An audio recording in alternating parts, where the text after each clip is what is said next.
Hello, welcome, नमस्कार, आदाब, सत श्री अकाल. कशा आहात तुम्ही? मजेत ना?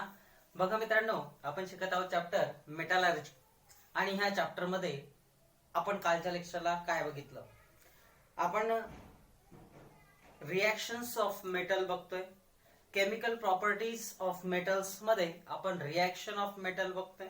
यामध्ये पहिली रिॲक्शन जी आपण बघितली ती होती reaction of metal with oxygen. When metals are burned or heated in presence of oxygen, they form metallic oxide. Metallic oxides are basic or alkaline in nature because when they are react with water, they form corresponding bases or alkalis. Second reaction, the reaction of metal with water. When metals are react with water, they form corresponding hydroxides of the metal and liberated hydrogen gas. Some metals are react with cold water, while some metals required hot water. While some of the elements which actually do not react with cold water, hot water or any hot water, but it requires steam, right? So they are only react with a steam. The metals that react strongly with water are sodium and potassium. When sodium and potassium react with water, they form corresponding hydroxide like NaOH, sodium hydroxide, and KOH, potassium hydroxide. Besides that, they liberated hydrogen gas, which is a highly inflammable gas and catches the fire immediately. So never ever these elements try to react with water. They can only react on the pages or plain on the paper or on the board, because this these metals are so reactive that can produce harm, accident. Calcium is the metal which when react with water, it slowly react with water, and after some time calcium floated on the surface of water. It is because the hydrogen gas that is been created, it stick on the surface of the calcium metal. So the calcium metal become less denser and it start floating on the surface of the water. Then aluminium, iron and zinc are the metals which only react with the steam, not cold water or not hot water. They are only react with the steam. When aluminium, ferrous, iron and the zinc are react with the steam, they form aluminium oxide, ferrous oxide and the zinc oxide, and the byproduct that is liberated, it is only hydrogen gas. So please remember that हे जे metal आहे sodium, potassium, calcium, हे cold water सोबत सुद्धा react होतात. Cold water सोबत सुद्धा हे रिॲक्ट होतात. तर ॲल्युमिनियम, आयर्न आणि झिंक हे रिॲक्ट होण्यासाठी स्टीमची गरज असते. What you require? Steam. They even do not react with hot water. ते hot water सोबत सुद्धा रिॲक्ट होत नाही. त्यानंतर आपण पुढे सरकलो होतो आणि घेतलं होतं reaction of metal with acid. When metals are react with a hydrochloric acid or sulfuric acid, मी त्याचा फॉर्म्युला कालच्या लेक्चरला दिला होता तुम्हाला. Hydrochloric acid is HCl and sulfuric acid is H2SO4. When metals are react with hydrochloric acid or dilute sulfuric acid, they gives corresponding sulfate and chlorides of the metal and liberated hydrogen gas. Please see the reaction. There is a reactivity order also. ह्यामध्ये रिॲक्टिव्हिटीचा एक क्रम सुद्धा आहे. Magnesium is highly reactive towards acid, then aluminium, Aluminium is more reactive towards acid than zinc. Zinc is more reactive towards acid than iron. So that is the reactivity order. Magnesium highly reactive, then aluminium, then zinc, and then iron. Iron is the least reactive amongst these, and magnesium is highly reactive amongst these. Now, see the reaction that we also completed in the last lecture. That was magnesium plus 2HCl, it gives MgCl2, magnesium chloride, and liberated hydrogen gas. Aluminium react with hydrochloric acid, form aluminium chloride, liberated hydrogen gas. Iron react with hydrochloric acid, form iron chloride, and liberated hydrogen gas. Zinc react with hydrogen chloride, in it forms zinc chloride and liberated hydrogen gas. So the common phenomenon is they liberated hydrogen gas and forming corresponding salts, that is sulfate and chlorides. In case of HCl, if you are using hydrochloric acid, they form chlorides, and if you are using H2SO4, they form sulfates, right? Now, in today's lecture, we are going to discuss about more reactivity, that is fourth number reactivity, a reaction of metal with a nitric acid. Yesterday, I have also introduced one more acid besides hydrochloric acid and sulfuric acid.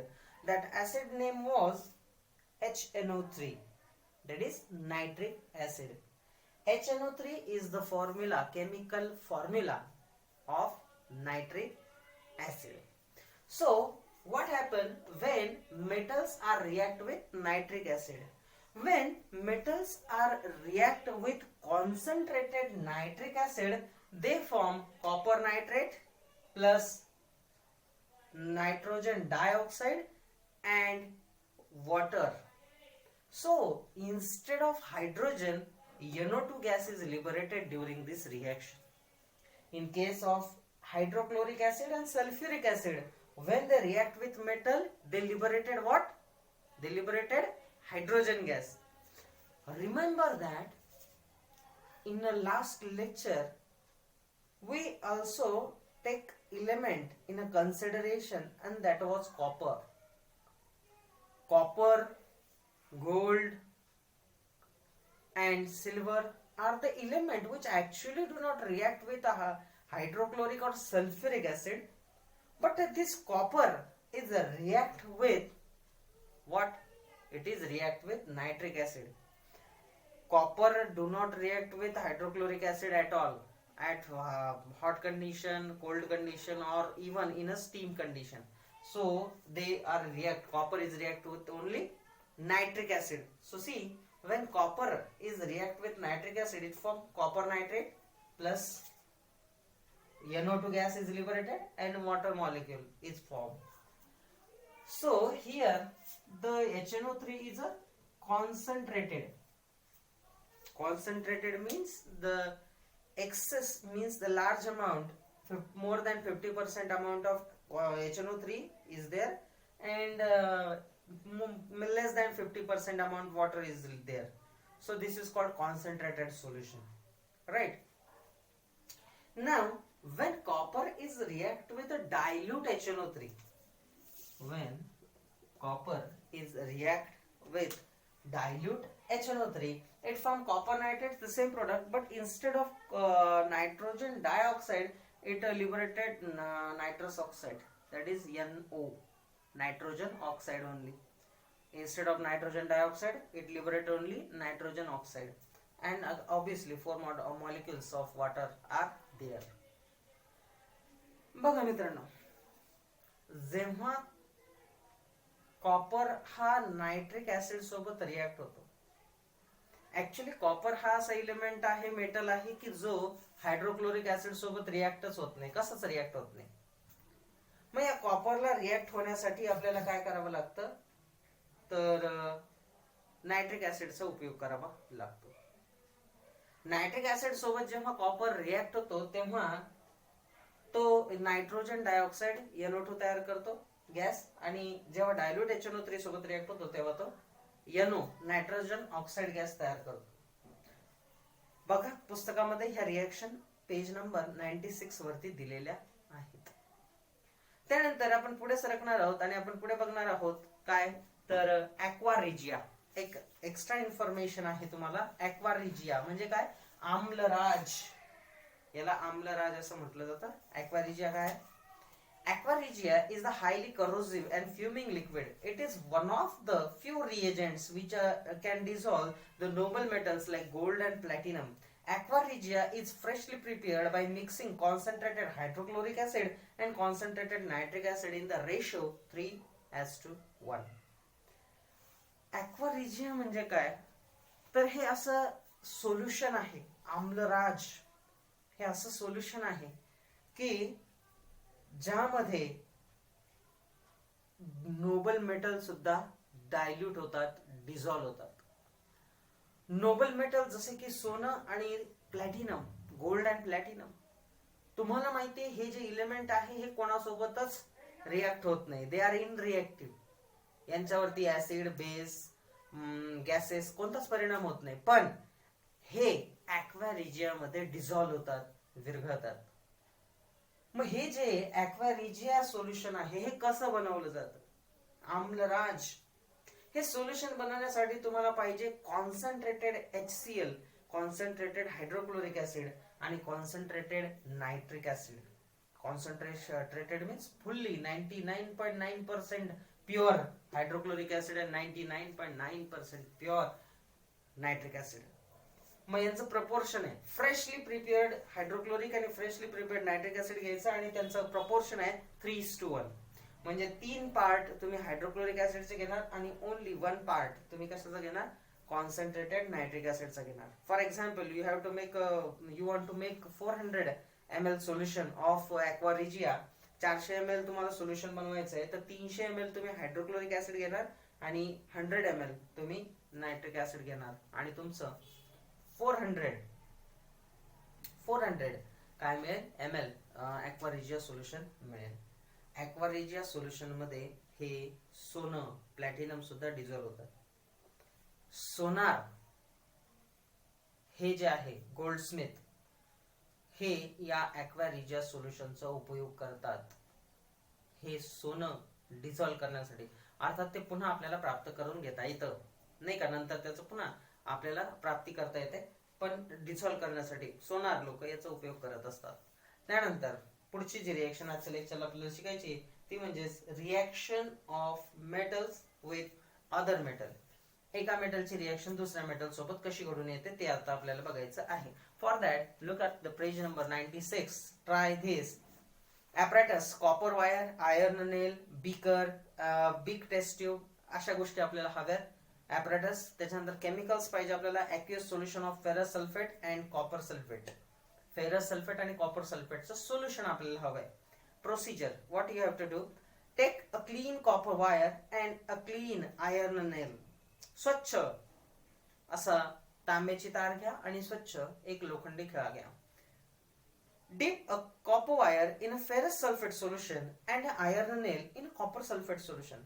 ही जी तांब्याची तार आहे तुम्हाला ती iron sulphate solution मध्ये टाकायची आहे आणि copper sulphate solution मध्ये तुम्हाला लोखंडी खिळा टाकायचा आहे. डीप करा. बघा please see in the diagram which given besides. बाजूला तुम्हाला डायग्राम दिलेली आहे पेज नंबर 96 वरती. Please see that in this diagram copper sulphate solution मध्ये आयर्न नेल टाकलेला आहे तर आयर्न सल्फेट सोल्युशन मध्ये काय टाकलेलं आहे? कॉपर वायर टाकलेली आहे. This is iron sulphate solution, inserted copper wire, and this is blue color copper sulfate solution, inserted iron nail. Right? Then third, keep on observing continually at a fixed interval of time. याचा तुम्हाला बुडवल्यानंतर काय करा? दर थोड्या वेळाने म्हणजे time ठरवून घ्या 5 मिनिट्स 10 मिनिट्स आणि दर त्याचं 10-10 मिनिटाने 5-5 मिनिटाने ऑब्झर्वेशन करा. What will you observe? In which a test tube the reaction has taken place. कोणत्या टेस्ट ट्यूब मध्ये रिएक्शन घडून येईल असा प्रश्न आहे. आणि लास्ट क्वेश्चन आहे how did you recognise that the reaction is takes place. तुम्हाला कसं कळलं की रिएक्शन झालेली आहे, रिएक्शन घडून आलेली आहे? And what is the type of this reaction, आणि ही रिॲक्शन कोणत्या प्रकारची आहे, असे प्रश्न आता आपल्याला विचारलेले आहेत, नाही ना. म्हणजे प्रोसिजर खूप छोटी आहे की काय करायचंय, तुम्हाला एका टेस्ट ट्यूब मध्ये कॉपर सल्फेट सोल्युशन घ्यायचंय, दुसऱ्या टेस्ट ट्यूब मध्ये आयर्न सल्फेट सोल्युशन घ्यायचंय. कॉपर सल्फेट सोल्युशन मध्ये तुम्हाला लोखंडी खेळ टाकायचा आहे. कॉपर सल्फेट सोल्युशन हे ब्ल्यू कलरचं सोल्युशन असतं, प्लीज रिमेंबर दॅट, हा ना. त्याच्यानंतर आयर्न सल्फेट सोल्युशन मध्ये तुम्हाला कॉपर वायर डीप करायची आहे आणि दर 5 मिनिटांनी तुम्हाला काय करायचं याचं ऑब्झर्वेशन करायचं आहे. कोणत्या टेस्ट ट्यूब मध्ये रिएक्शन घडून आली, नंबर 1. रिएक्शन घडून आली तुम्हाला कसं कळलं, नंबर 2. आणि नंबर 3, रिएक्शनला काय नाव आहे, कोणत्या प्रकारची ही रिएक्शन आहे. चला तर मग केमिकल इक्वेशन मांडूया. डायग्राम वरती लक्ष असेल तुमचं आणि बघा काय झालं. पहिल्या टेस्ट ट्यूब मध्ये आपण कॉपर सल्फेट सोल्युशन घेतलेलं आहे आणि त्याच्यामध्ये आपण आयर्न हा मेटल टाकलेला आहे, म्हणजे आयर्न नेल टाकलेला आहे. काय मिळणारे विचारलेले. दुसरीकडे आयर्न सल्फेट सोल्युशन हे घेतलेलं आहे आपण दुसऱ्या टेस्ट ट्यूब मध्ये आणि या टेस्ट ट्यूब मध्ये आपण कॉपर वायर काय केलेली आहे, डीप केलेली आहे. So please see what happen in this reaction. Iron is more reactive than copper, hence it displaces the copper in the solution of copper sulfate. And heat takes place its position and forms the solution FeSO4 ferrous sulfate solution. And the copper get displaces. As iron is more reactive than copper, it displaces the copper in the copper sulfate solution and forms ferrous sulfate solution and displaces the copper aside. On the other hand, in a FeSO4 simply the copper is reacted. काय होईल, काय होईल, तर तुम्ही म्हणणार अर्थातच copper हा displace करेल कोणाला, आयर्न, आणि याच्यापासून मिळेल copper sulphate CuSO4 plus Fe, बरोबर की नाही. पण मित्रांनो ही रिएक्शन घडून येत नाही. This reaction can not be takes place because copper is less reactive than iron. कॉपरची रिएक्टिव्हिटी आयर्न पेक्षा कमी आहे, म्हणून कॉपर हा आयर्नला म्हणजे FeSO4 मधल्या आयर्नला डिस्प्लेस करू शकत नाही आणि म्हणून ही रिएक्शन घडून येत नाही. म्हणजे आयर्न सल्फेटच्या सोल्युशन मध्ये कोणतीही रिएक्शन घडून येताना आपल्याला दिसत नाही. तर दुसरीकडे हे कॉपर सल्फेट मध्ये जेव्हा आयर्न नेल तुम्ही डीप केला तेव्हा मात्र रिएक्शन घडून आली आणि तुम्हाला FeSO4 प्लस कॉपर तुम्हाला भेटला. आता हे कसं झालं, तुम्हाला रिएक्शन झालेली कशी कळली बघा. तर कॉपर सल्फेटच्या सोल्युशन मध्ये आयर्न डीप केल्यानंतर हा जो ब्ल्यू कलर आहे कॉपर सल्फेट सोल्युशनचा हा काय झाला, डिसअपियर झाला आणि तुम्हाला काय मिळालं, कलरलेस FeSO4 सोल्युशन भेटलं. म्हणजे जो ब्ल्यू कलर आहे कॉपर सल्फेट सोल्युशनचा हा टोटली डिसअपियर झाला जसं तुम्ही त्याच्यामध्ये आयर्न नेल टाकला. म्हणून तुम्हाला कळलं की as the colour changes the reaction is happen. Okay, so reactivity series of the metal. इथं बघा पहिल्या टेस्ट ट्यूब मध्ये रिएक्शन झाली, दुसऱ्या टेस्ट ट्यूब मध्ये झाली नाही. पहिली टेस्ट ट्यूब आपल्यासाठी कोणती आहे, कॉपर सल्फेटचं सोल्युशन जे ब्ल्यू कलरचं आहे, आणि दुसरा टेस्ट ट्यूब कोणती आहे आपल्यासाठी, फेरस सल्फेटचं सोल्युशन. याच्यामध्ये रिएक्शन झाली कारण याच्यात कलर चेंज झाला. कोणती reaction he, it is called displacement reaction. कोणती, डिस्प्लेसमेंट रिएक्शन. तर या लेक्चरला इथं थांबूया. रिएक्टिव्हिटी सिरीज ऑफ द मेटल हा भाग आपण बघणार, पण कधी, पुढच्या लेक्चरला. ठीक आहे, तोपर्यंत घरातच राहा, सुरक्षित राहा आणि शिकत राहा. शिकणं थांबवू नका. धन्यवाद.